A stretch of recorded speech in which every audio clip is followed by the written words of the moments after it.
And now it is bug prep time. Grab out each of the bug enclosures located in the second drawer of our cabinet.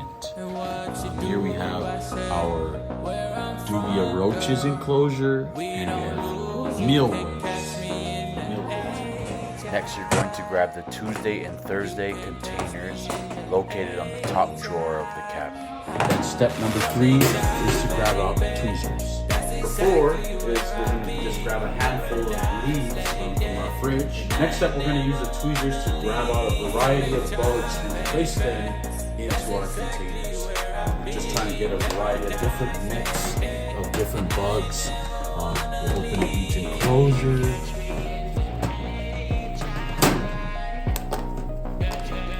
And just start pulling away. Bearded dragons normally eat anywhere between 10 to 30 bugs. So we kind of want to keep track of how many bugs we're putting in there. What I normally like to do is I'll put about 10 to 15 mealworms, and I'll put about 10 dubia roaches. Cause I don't bang no gang, but I keep my life on the left side.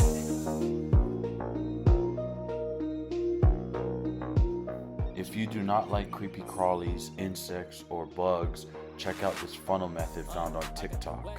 Step 1, you're going to need a huge container or a bucket. You're going to grab the hidings or the egg crates and just whack them against the bucket, having the bugs fall into the larger bucket.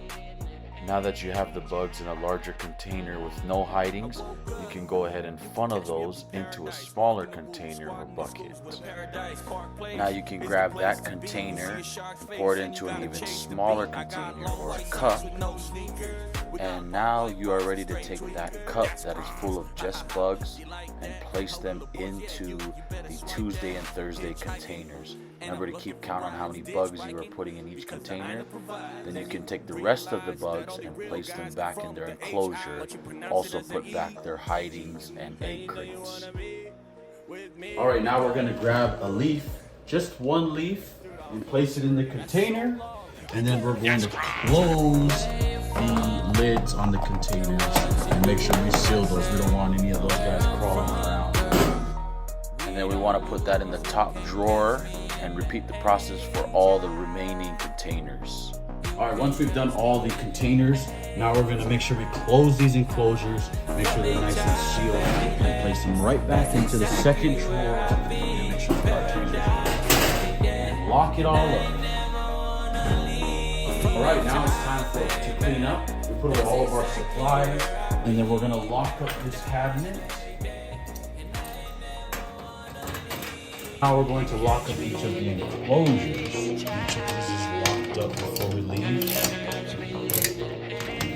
And then make sure we put the keys right back where we got them from, on the top corner.